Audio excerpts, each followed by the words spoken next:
하나님의 말씀 이사야서 1장 2절부터 좀 깁니다. 20절까지 말씀 우리 한 절씩 교독해 올리겠습니다. 이사야서 1장 2절에서 20절까지 말씀입니다. 한 절씩 교독하겠습니다. 하늘이여 들으라, 땅이여 귀를 기울이라. 여호와께서 말씀하시기를 내가 자식을 양육하였거늘 그들이 나를 거역하였도다.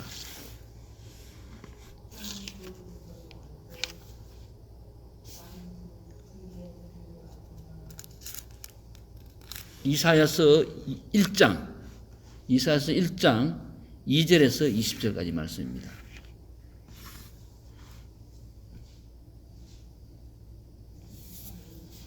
예, 찾으신 줄 알고 이제 교독하겠습니다. 하늘이여 들으라, 땅이여 귀를 기울이라.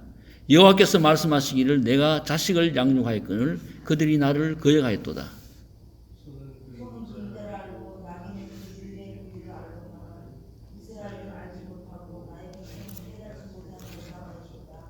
슬프다 범죄한 나라요, 허물진 백성이요, 행악의 종자요, 행위가 부패한 자식이로다. 그들이 여호와를 버리며 이스라엘의 거룩한 자를 만홀히 여겨 멀리하고 물러갔도다.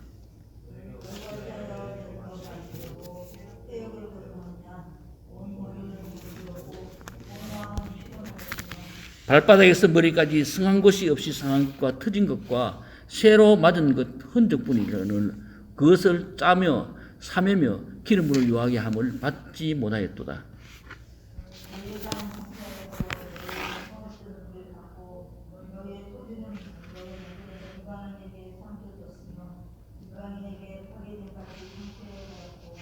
딸시오는 포도원의 망대같이 원두막의 상징막같이 에워싸인 성읍같이 겨우 남았도다.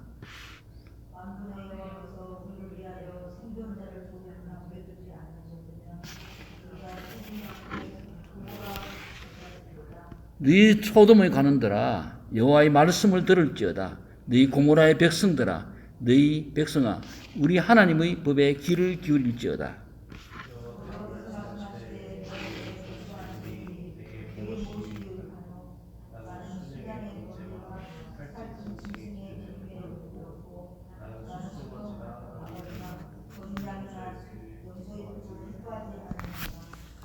너희가 내 앞에 보이려 오니 그것을 누가 너희에게 요구하였느뇨? 내 마당만 밟을 뿐이니라.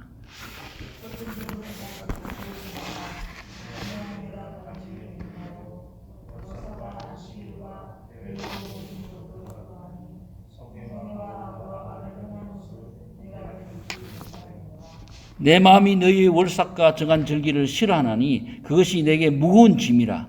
내가 지기에 곤비하였느니라.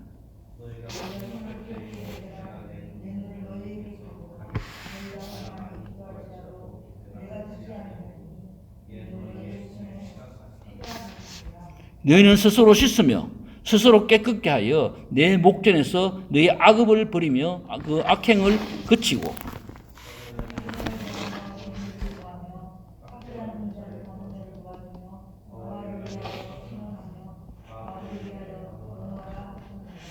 여호와께서 말씀하시되 오라 우리가 서로 변론하자.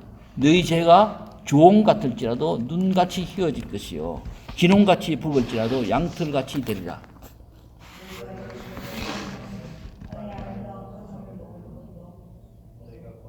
너희가 거절하여 배반하면 칼에 삼키우리라.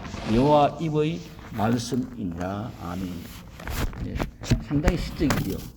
이사야서는 다른 성경에 비해서 이사야 선자는 상당히 시인 같은 그런 감정이 있는 분인 것 같아요. 그래서 이사야서를 읽으면 상당히 시적인 표현이 참 많습니다.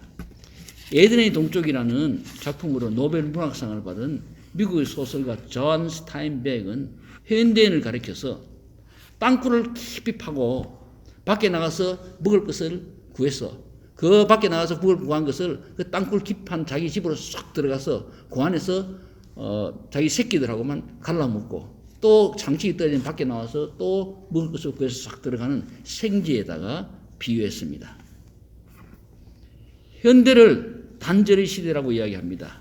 서로 간에 대화가 없다는 말입니다. 내 것만 챙기고 내 것만 있으면 된다는 생각입니다. 한 동네 살면서도 1년, 2년 살면서 서로 얼굴을 모릅니다. 한국에서는 한 아파트에 살아도 한 층에 살아도 1년, 2년, 3년, 4년에 살아도 서로 누군지 모른다고 합니다. 왜냐하면 서로 얼굴을 대한 적이 없기 때문입니다. 우리 한국 사람들은 우리라는 말을 참 잘 씁니다. 미국 사람들은 우리라는 말을 잘 안 씁니다. My house, my home, my country, my school, my wife. 근데 우리 한국 사람들은 자기 아내까지도 우리 아내 갑니다. 그리고 우리 집, 뭐 우리나라, 그렇게 우리라는 말을 참 잘 씁니다. 그런데 이 우리 한국 사람들에서는 우리라는 관념이 미국 사람들하고 다릅니다. 다른 나라 사람들하고 다릅니다. 우리 한국 사람이 우리라는 말을 잘 쓰는데 그 우리라는 그 개념이 자기들끼리라는 뜻이 있습니다. 자기하고 생각이 같은 사람, 자기하고 혈족이 같은 사람, 자기하고 의견이 같은 사람, 자기가 속해 있는 그 집단만을 이야기합니다. 자기가 속해 있는 집단이 아닌 사람은 적으로 간주합니다.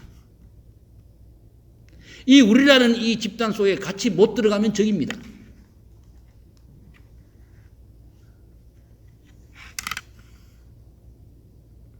우리라는 그 집단 속에 같이 있는 사람들을 믿지 못하겠다는 말입니다. 사실 우리라는 이 말 속에는 굉장히 넓은 개념이 있습니다. 예수님께서 내 이웃이 누구이냐고 바리새인들에게 물었을 때, 선한 사마리아에 비유해서 물었을 때 그 이웃이라는 개념이 우리라는 말 속에 포함되어 있습니다. 우리라는 이 개념은 나의 도움을 필요로 하는 모든 사람들이 우리 속에 포함되어 있습니다. 그래서 저 아프리카에 굶주리고 있는 그 어린 아이가 바로 우리라는 개념 속에 포함되어 있습니다. 그런데 우리는 나와 생각이 같지 않는 사람, 나와 가까이 지지되지 않는 사람, 이 우리라는 이 개념 속에 들어오지 않은 사람을 적으로 생각합니다. 배타적인 뜻이 숨어 있습니다. 그래서 대화에 단절이 생기고 우리라는 집단 속에 들어가 있지 않는 사람은 어떻게든지 상관이 없다고 합니다. 오늘 제가 인터넷 신문을 읽으면서 조선일보 인터넷 신문에 이런 기사가 났습니다. 1916년도에 세계 23개 국가, 그러니까 아시아의 세계 국가, 그리고 중미하고 북미하고 남미의 5개 국가, 그리고 유럽의 15개 국가, 이래서 26개의 국가를 상대로 그렇게 조사를 했는데, 당신은 그 청소년들을 향해서 대상으로 조사를 했다고 합니다. 당신은 다른 사람을 믿고 있습니까? 믿지 않습니까? 그게 우리 한국이 제일 꼴등했다고 합니다. 나는 다른 사람을 믿을 수 없다는 겁니다. 우리라는 이 집단 속에서 또 나뉘어집니다. 그리고 거기서 또 파벌이 생깁니다. 그리고 난 후에 나중에는 다 못 믿겠으니까 내 밖에 믿을 것 없다. 그렇게 생각합니다. 가장 불행한 사람이 누구입니까? 세상에 믿을 사람 아무도 없다는 사람, 그 사람이 가장 불행한 사람입니다. 안 믿어서 어떻게 하겠다는 겁니까? 오래전에 한국에서 유행하던 이야기입니다. 어느 날 아버지와 아들이 목욕탕에 갔습니다. 아버지가, 저도 어릴 때 많이 경험했습니다. 저희 아버지와 같이 목욕탕에 가면 아버님이 딱 들어가시면서 시원하다 하십니다. 그리고 야, 시원하다, 너 들어오라고 합니다. 저보고. 그 들어가니까 안 시원하단 말입니다. 뜨겁습니다. 그런데 저도 어릴 때 이상하게 생각했어요. 이 뜨거운데 우리 아버지는 왜 시원하다고 하시는가? 그러나 저는 아버지가 나를 사랑하신다는 걸 믿었기 때문에 아무 말도 안 하고 들어가서 앉아 있었습니다.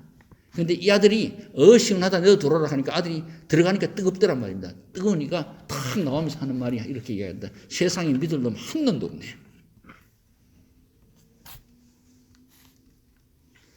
물이 뜨겁더라도 아버지가 시원하다라고 하면 그 시원하다는 그 뜻이 있을 거라고 그래 믿어져야 합니다.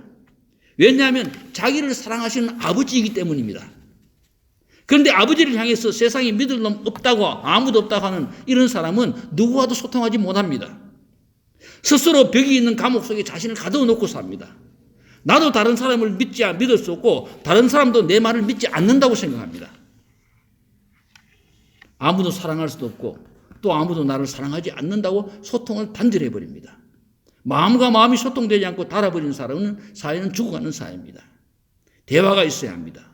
서로 마음 문을 열어야 합니다. 윗사람이 아랫사람의 마음을 열고 동료와 친구와 서로 마음을 열고 대화해야 합니다. 내가 무슨 말을 하더라도 저 사람은 내 말을 받아줄 수 있다는 그 믿음이 있어야 합니다. 저는 제 손자가 저희한테 어떤 때 떼쓰는 것 다 굉장합니다. 막 들어눕습니다. 막 울면서. 자기 엄마 아버지한테도 그렇게 떼쓰는 것 저는 봅니다.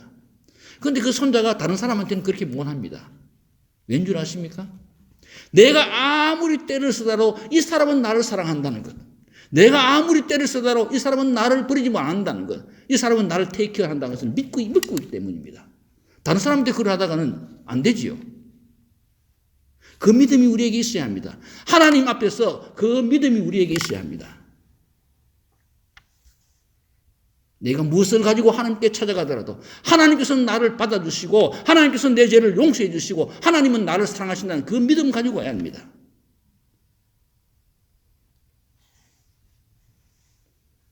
이 믿음이 하나님께 나아가는 우리 신앙이 되어야 합니다. 18절에 말씀합니다. 여호와께서 말씀하시되 오라 우리가 서로 변론하자.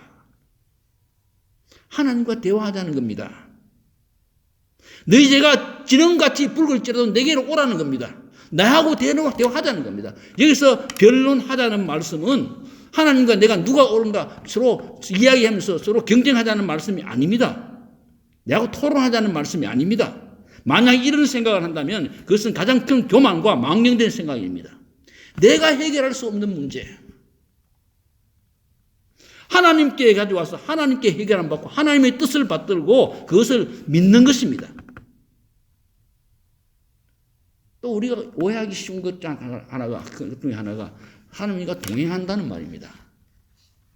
하나님과 동행한다는 말은 하나님과 함께 손 붙들고 하나님과 함께 같은 길을 가다가 갈래길이 만났습니다. 그 갈래길에서 하나님이 이쪽으로 가자고 하시는데 나는 이쪽으로 가고 싶다고. 하나님하고 둘이 서로 대화해가지고 서로 토론해가지고 그래서 이기는 쪽이 가는 것 그거 아닙니다. 우리는 살아가면서 하나님과 토론하려고 할 때가 너무나 많습니다. 하나님과 동행한다는 말은 둘이 동등한 입장에서 동행한다는 말이 아니라 어린아이가 엄마의 손을 붙들고 어머니 손 놓치면 나는 죽습니다 하는 마음으로. 어린아이도 그렇지요. 엄마 잊어버리면 세상에 아무리 좋은 곳 있어도 어린아이는 울고 어쩔 줄 모릅니다. 그 마음으로 어머니 손 붙들고 가는 그 어린아이의 마음으로 하나님 손 붙들고 하나님과 함께 가는 겁니다. 그게 동행입니다.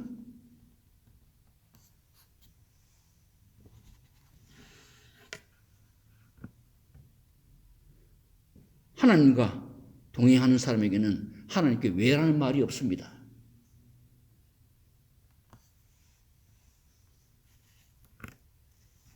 (100% 믿고 하나님을 따라가는 겁니다.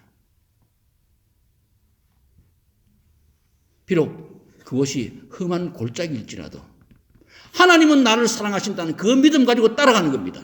하나님은 나를 가장 좋은 곳으로 인도하시는 그 믿음 가지고 따라가는 겁니다. 그래서 다윗의 고백처럼 내가 사망의 음침한 골짜기로 다닐지라도 내가 해를 두려워하지 않을 것은 주께서 그 사망의 골짜기 속에도 나와 함께 하십니다. 저의 지팡이와 막대가 나를 안위하시나이다. 주께서 나를 푸른 초양 맑은 물가로 가장 좋은 곳으로 내 원수의 상 앞에서 내게 상을 베푸시고 그 잔치를 베푸시는 그 하나님을 믿고 따라가는 겁니다.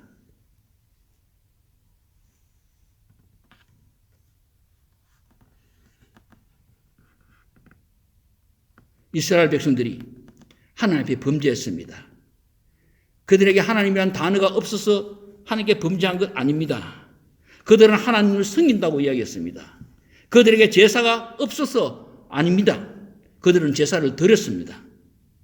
그들이 제물을 바치지 않아서가 아닙니다. 그들은 하나님께 제물을 바쳤습니다. 그러나 그들의 섬김과 제사와 제물을 하나님께서는 나는 싫다고 하십니다. 왜 내가 너희에게 바치라고 언제 했느냐고 그렇게 말씀합니다. 하나님께서는 그들의 기도를 듣지 아니하겠다고 내가 길을 막겠다고 말씀하십니다. 왜입니까? 그들이 하나님을 섬긴다고 성전에 나오면서도 그들이 하나님을 섬긴다고 말을 하면서 제물을 바치면서도 그들의 삶은 그들의 진심은 그들의 마음은 하나님에서 떠나 있었기 때문입니다. 그들은 하나님을 의지 아니하고 강대국을 의지했습니다. 그들의 삶은 고아와 과부를 착취했고 그들의 삶은 하나님을 의지하지 않았습니다. 마음의 회개가 없었고 형식과 습관만이 제사 속에 남아 있었습니다. 그들의 삶에도 약자를 핍박하고 그들은 약탈했습니다. 아하스 왕 때는 아하스 왕이 아수르 왕에게 조공바치러 갔다가 다메섹에 있는 아수르의 그 우상을 보고 그것을 본을 떠서 그것을 그림으로 그렸어. 도면을 그렸어. 이스라엘에 보내어서 제사장 우리아에게 성전 때리다가 그것을 만들으라고 합니다.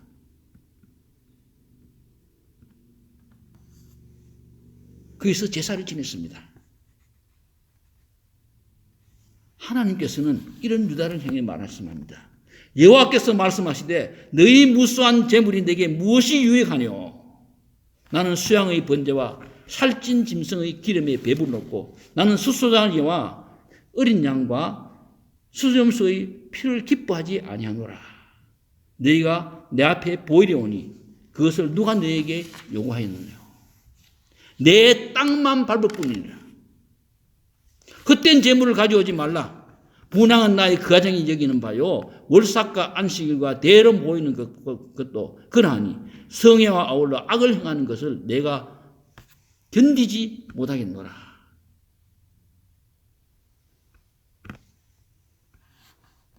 내 마음에 너희 월삭과 정한 절기를 싫어하니 그것이 내게 무거운 짐이라 내가 지기에 곤비하였느니라.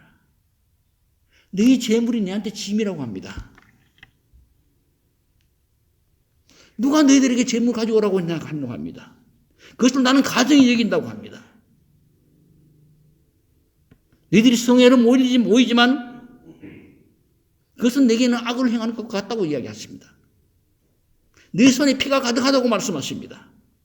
나는 스스로 찢으며 스스로 깨끗하여 여호와의 목대에서 악을 그치고 선행을 배우며 공의를 구하며 학대받는 자를 도와주며 고아를 위하여 신원하며 과부를 위하여 변호하라고 말씀하십니다. 너희 그 제사보다도 먼저 너희 마음을 찢으라는 것입니다.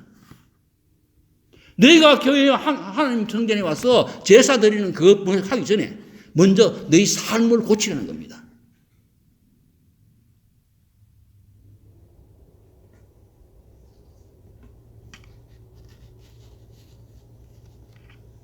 우리 예배의 자세가 아까 성경 공부하면서 말씀드렸지만 우리 삶을 바치는 예배가 되어야 합니다.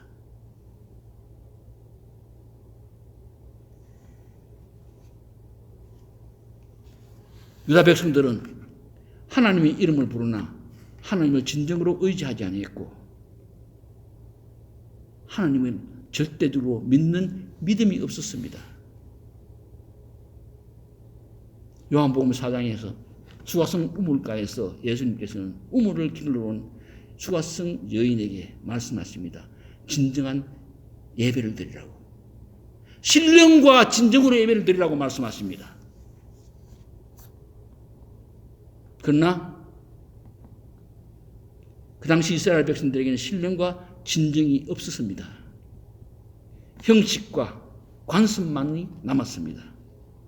그들의 손에는 피가 있었고 그들의 삶에는 약자를 무시하는 교만이 있었습니다. 돼지가 도토리를 맛있게 주워 먹으면서도 도토리 나무를 모르는 것 같이 그들은 하나님의 은혜 가운데 살면서도 하나님을 몰랐습니다. 하나님께서는 이런 유다 백성들에게 말씀하십니다. 하늘이여 들으라. 땅이여 귀를 기울이라. 여호와께서 자식을 양육하였거늘 그들이 나를 거역할도다. 소는 그 임자를 알고 나귀는 주인의 구별을 알건만은 이스라엘은 알지 못하고 나의 백성은 깨닫지 못하는도다. 한마디로 소망도 못하다는 겁니다. 나귀만도 못하다는 겁니다.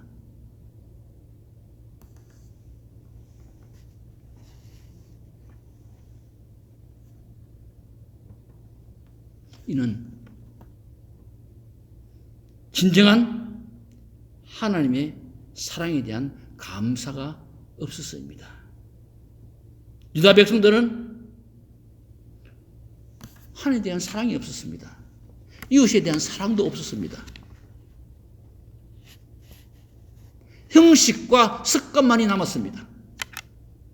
삶 속에서 이웃에 대한 사랑은 전혀 실천하지 않으면서 하나님에 대한 감사와 사랑은 전혀 없었으면서도 그냥 나와서 그냥 앉아서 그냥 하나님 앞에 제사 드렸습니다. 요즘 개를 많이 키웁니다. 아침에 공원에 나가보면 많은 사람들이 개를 데리고 나와서 개를 운동시키고 대소변도 누입니다. 참 전 웃은 게 그 대소변 누이고 난데 그 봉지를 갖다 놓으면서 자기가 다 주워 담습니다.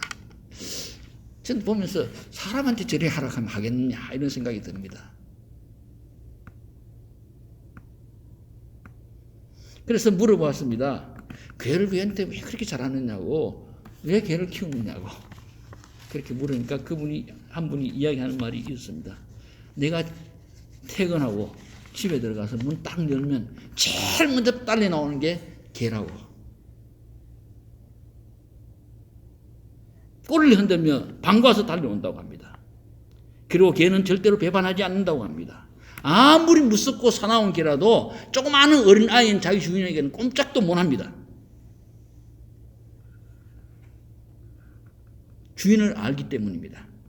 그런데 하나님께서 자식으로 양육한 이스라엘 백성들은 하나님을 떠났습니다. 그것을 바라보는 그들의 그 삶을 바라보는 하나님의 마음 얼마나 아팠겠습니까? 자식으로 키웠는데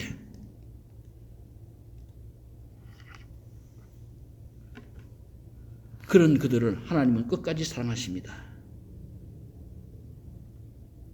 하나님은 사랑의 눈으로 언제나 우리를 지켜보십니다.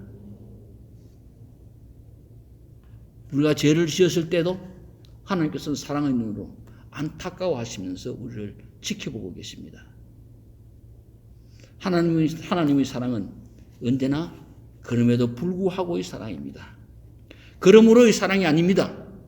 내가 너를 사랑한다. 너가 나를 사랑한다. 그러므로 나도 너를 사랑한다. 너가 나를 떠나고 내게 범죄했다. 그러므로 나도 싫어하고 나도 너를 버리겠다는 그 사랑이 아닙니다. 너가 비록 범죄하고 뭐라 비록 나를 떠났지만은 그래도 그럼에도 불구하고 나는 너를 사랑한다는 것이 하나님의 사랑입니다.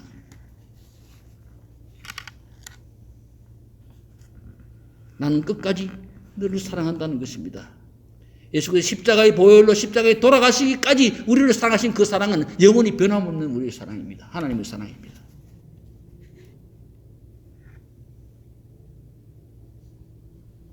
어머니가 젖먹이 자식을 잊을지라도 나는 너를 잊지 않겠다고 하나님 말씀하십니다.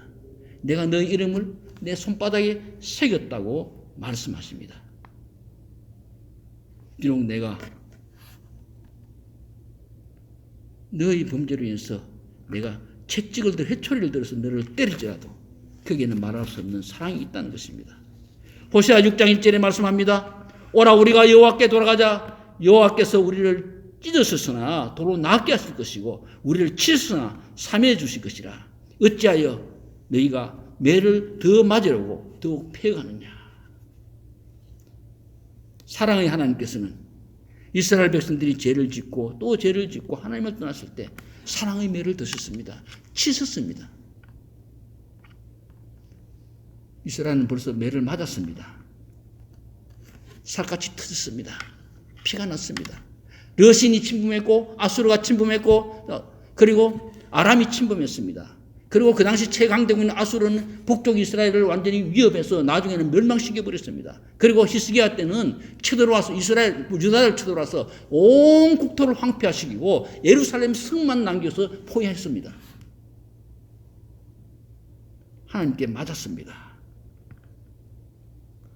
온 국토는 황폐되었고 흉년 기근이 왔습니다. 상처가 났습니다. 사며 치료하지도 못했는데, 다 낫지도 못했는데 또 맞을 짓을 합니다. 거기를 또 때려야 되는 하나님.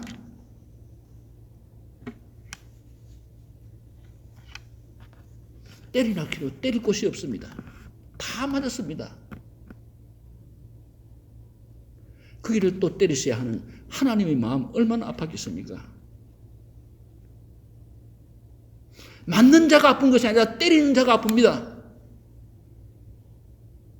때리시면서 눈물 흘리시는 하나님이십니다. 어째서 또 맞을 짓 하느냐고.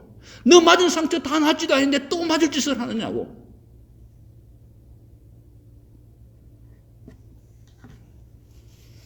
이것이 아버지의 사랑입니다. 이것이 죄를 짓는 자녀를 보는 하나님의 사랑입니다. 공의의 사랑이기에 징계할 수밖에 없어 징계하나 아파하는 자식의 상처를 어루만지며 마음 아파 눈물 흘리는 것이 아버지 하나님의 마음입니다. 어서 돌아오, 어서 돌아만 오. 채찍맞아 아파도 주님의 손으로 때리시고 어루만져 위로해 주시는 우리 주의 넓은 품으로 어서 돌아오 하는 이 찬송과 같이처럼 때리시고 마음 아파 어루만져 주시는 아버지의 마음입니다. 우리의 삶에 징계가 있습니다. 하나님의 자녀에게 우리가 죄를 지었을 때 하나님께서는 사랑의 매를 드십니다. 히브리서 12장 5절에 말씀하십니다.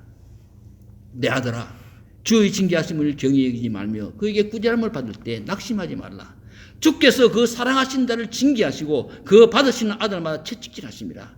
11절 13절에 또 말씀하십니다. 무릇 징계가 당시에는 즐거워 보이지 않고 슬퍼 보이나 후에 그로 말미암아 연달한 자에게는 의의 평강한 열매를 맺나니 그러므로 피곤한 손과 연약한 무릎을 일으켜 세우고 너희 발을 위하여 곧은 길을 만들어 저는 다리로 하여금 어려지지 않고 고침을 받게 하라. 하나님은 사랑의 매를 드시는 하나님이십니다. 제가 한국에서 다녔던 교회 목사님, 이성은 목사님이라고 아주 유명하신 목사님이십니다. 이 목사님께 아들이 몇 명인데 그 맞이 되는 아들이 아마 고등학교 다닐 때 조금 이제 밖에 나가서 좀 못된 친구들하고 사귀고 그렇게 잘못된 길로 갔습니다. 그 아버지 되는 목사님이 그 아들을 불렀습니다. 불러서 그 아들에게 그렇게 하지 말라고 그렇게 타일렀습니다. 그런데 또 아버지가 가다가 보니까 또 그 나쁜 친구들하고 모여서 또 나쁜 짓을 하고 있었습니다. 또 불렀습니다. 그래도 또 나쁜 짓 했습니다. 그 아들을 하루는 불러서 매를 가지고 때렸습니다. 종아리를 끄더라고. 때렸습니다. 피명이 터졌습니다. 이제는 다시는 죄 짓지 말라고. 그런데 며칠 있다가 보니까 또 나쁜 친구들하고 또 놀고 있었습니다. 또 나쁜 길로 걸어가고 있습니다. 또 불렀습니다. 그리고 또 종아리 걸으라고 했습니다. 종아리를 걷었습니다. 목사님이 회초리를 들었습니다. 그런데 때리려고 하니까 때릴 데가 없습니다. 그 전에 맞아서 터져가지고 피멍이 터진 그것을 보니까 차마 때릴 수가 없었습니다. 매를 들고 손을 부들부들 떨던 목사님은 자기의 손목을 내리치기 시작했습니다. 내가 너에게 교훈을 잘못하고, 내가 너에게 잘못 가르쳐서 그렇다고. 처음에는 아들이 멍한 눈으로 쳐다봤습니다. 때리고 또 때리는데 아버지의 팔뚝에서 피가 흘렀습니다. 그 아들이 아버지의 팔을 붙들고 울었습니다. 아버지, 제가 잘못했습니다. 다시는 죄 짓지 않겠습니다. 다시는 나쁜 길로 가지 않겠습니다. 그리고 그 아들 지금 목사님 되어서 지금 그 아버지의 뒤를 이어서 거의 6, 7천 명 되는 성도들을 잘 지금 인도하고 있습니다. 그게 아버지의 마음입니다. 때리시고 마음 아파하시는 그 아버지의 마음. 우리가 죄를 지을 때 아버지의 마음 얼마나 아프시겠습니까? 때리셔야 하는 아버지 마음. 징계를 당할 때 때리시는 아버지의 아픈 마음을 아는 사람이 효자입니다. 그건 모르는 사람 사람이 아닙니다.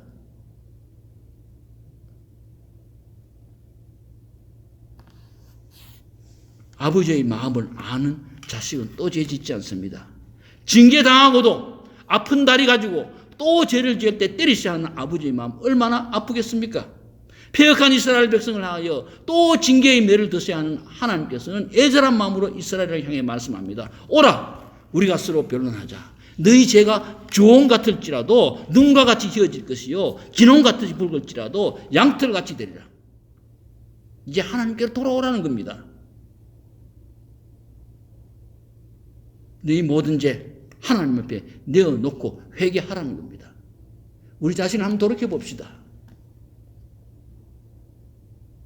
나는 하나님께 맞을 죄를 짓지 않았는가? 내가 무슨 죄를 지었나? 그렇게 생각할 수도 있습니다. 그러나 과연 하나님께서 보실 때 난 얼마나 신령과 진정으로 하나님께 예배드리고 있습니까? 나는 일주일 살아가면서 얼마나 하나님 앞에 바치는 삶을 살다가 이 교회에 나와서 자리에 앉아서 예배드리고 있습니까? 하나님의 마음을 아프게 한 일은 없습니까? 내가 나오는 것이 내 마당만 밟을 뿐이라고 하시는 하나님의 음성을 들을 일은 없습니까?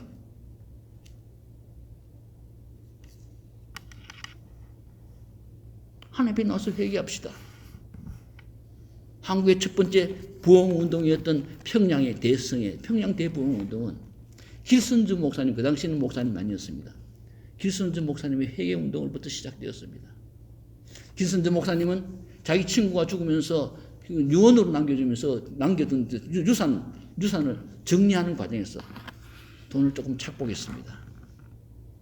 그리고 평양 대부흥회 때 그는 회개하기 시작했습니다.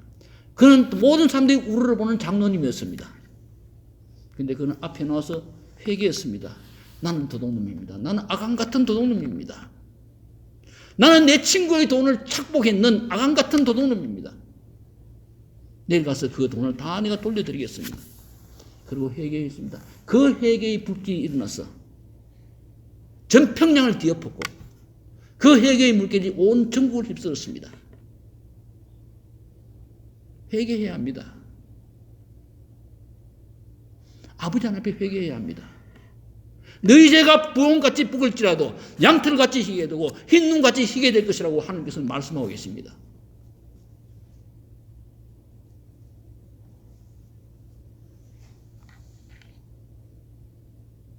우리의 모든 죄 하나님께 내어놓고 회개하라는 겁니다. 지은 죄가 아무리 무겁고 크기로 주 어찌 감당하고 못 받으시려 하는 찬송가처럼 우리 하나님께서 못 감당할 죄 없습니다. 예수님의 십자가가 못 감당할 우리 허물과 죄는 없습니다. 주홍같이 부을지라도 눈과 같이 희고 양털같이 희게 해주시겠다고 말씀합니다. 우리 아버지 하나님 앞에 나아가야 합니다. 하나님에 대한 절대적인 믿음으로 나아가야 합니다. 믿음 없이는 가지 못합니다. 믿음 없이는 기쁘게 하지 못합니다. 저의 크기가 얼마나 크냐가 문제가 아니라 하나님을 얼마나 믿고 하나님 앞에 가느냐 가지 않느냐가 문제입니다. 하나님께서는 나를 가장 사랑하시는 하나님이십니다. 하나님은 나의 모든 문제를 사랑으로 해결해 주시는 분이십니다. 하나님은 나와 함께 계시며 나를 가장 좋은 길로 인도하시는 하나님이십니다. 이 믿음으로 100% 믿고 100% 의지하고 하나님께 갑시다. 오늘 본문은 말씀하십니다.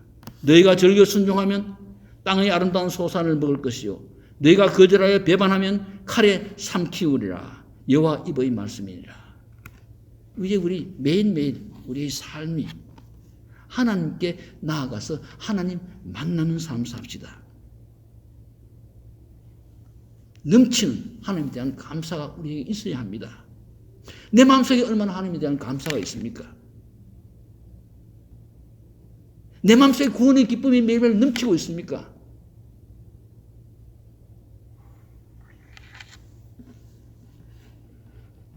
이 감사가 우리 마음에 넘치는 삶을 삽시다. 이 구원의 기쁨과 감격이 넘치는 삶을 삽시다.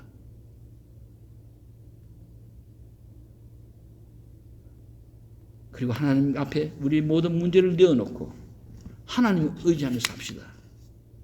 그래서 우리가 땅의 아름다운 열매를 먹고 매를 들고 내가 너를 또 징계해야 하느냐고. 너 맞아가지고 지금 아직 다 낫지도 않았는데 그 위에 내가 또 때려야 하느냐고. 마음 아파하시는 그 하나님이 아니라 우리의 신령과 진정으로 드리는 예배와 믿음과 순종의 삶을 보면서 빙그레 웃으고 기뻐하시는 하나님의 귀한 자녀들이 되시기를 주님의 이름으로 축원합니다.